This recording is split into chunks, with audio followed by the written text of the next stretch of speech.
सभी भक्तजनों को जय श्री कृष्ण। श्री सुखदेव जी कहते हैं, परीक्षित, भगवान इसी प्रकार उनके साथ विहार करते रहते। उनकी चाल ढाल, बातचीत, चितवन मुस्कान, हास विलास और आलिंगन आदि से रानियों की चित्तवृत्ति उन्हीं की ओर खिंची रहती। उन्हें और किसी बात का स्मरण ही ना होता। परीक्षित, रानियों के जीवन सर्वस्व उनके एकमात्र हृदयेश्वर भगवान श्री कृष्ण ही थे। वे कमल नयन श्याम सुंदर के चितवन में ही इतनी मगन हो जाती कि कई देर तक चुप ही रहती और फिर उन्मत्त के समान असंबद्ध बातें कहने लगती। कभी कभी तो भगवान श्री कृष्ण की उपस्थिति में ही प्रेमान्माद के कारण उनके विरह का अनुभव करने लगती और ना जाने क्या क्या कहने लगती। मैं उनकी बात तुम्हें सुनाता हूँ। रानियां कहती, अरी कुररी, अब तो बड़ी रात हो गई है, संसार में सब और सन्नाटा छा गया है।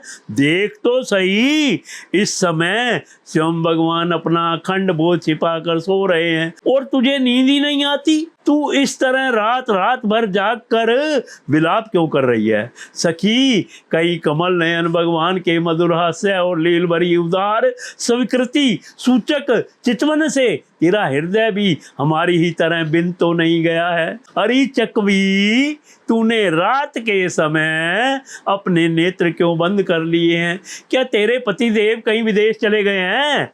तू इस प्रकार करुण स्वर से पुकार रही है, हाय हाय, तब तो तू बड़ी दुखनी है। परंतु हो ना हो, तेरे हृदय में भी हमारे ही समान भगवान की दासी होने का भाव जग गया है। क्या अब तू उनके चरणों पर चढ़ाई हुई पुष्पों की माला अपनी चोटियों में धारण करना चाहती है? अहो समुद्र, तुम निरंतर गरजते ही रहते हो, तुम्हें नींद नहीं आती? क्या जान पड़ता है तुम्हें सदा जागते रहने का रोग लग गया है? परंतु नहीं, हम समझ गई, हमारे प्यारे श्याम सुंदर ने तुम्हारे धैर्य, गंभीर्य आदि स्वाभाविक गुण छीन लिए हैं। क्या इसी से तुम हमारे ही समान ऐसी व्याधि के शिकार हो गए हो जिसकी कोई दवा नहीं है? चंद्रदेव, तुम्हें बहुत बड़ा रोग राजयक्ष्मा हो गया है, इसी से तुम इतने क्षीण हो रहे हो। अरे राम, अब तुम अपनी किरणों से अंधेरा भी नहीं हटा सकते? क्या हमारी ही भांति हमारे प्यारे श्याम सुंदर की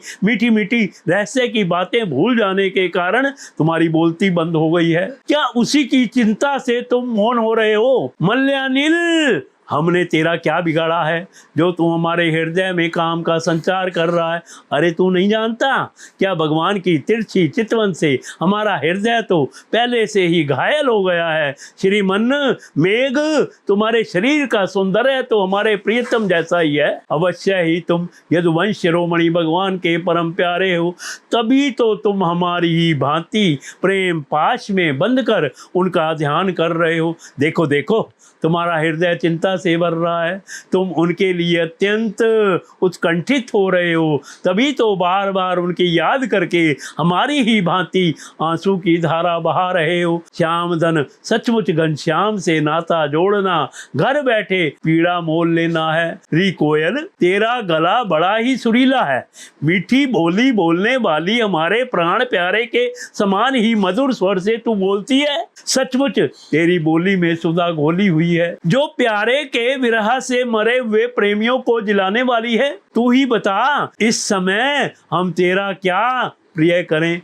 प्रिय पर्वत, तुम तो बड़े उदार विचार के हो, तुमने ही पृथ्वी को भी धारण कर रखा है। ना तुम हिलते डोलते हो, ना कुछ कहते सुनते हो, जान पड़ता है कि किसी बड़ी बात की चिंता में मगन हो रहे हो। अरे ठीक है, हम समझ गई, तुम हमारी ही भांति चाहते हो कि अपने सतनों के समान बहुत से शिखरों में भी भगवान श्याम सुंदर के चरण कमल धारण करो।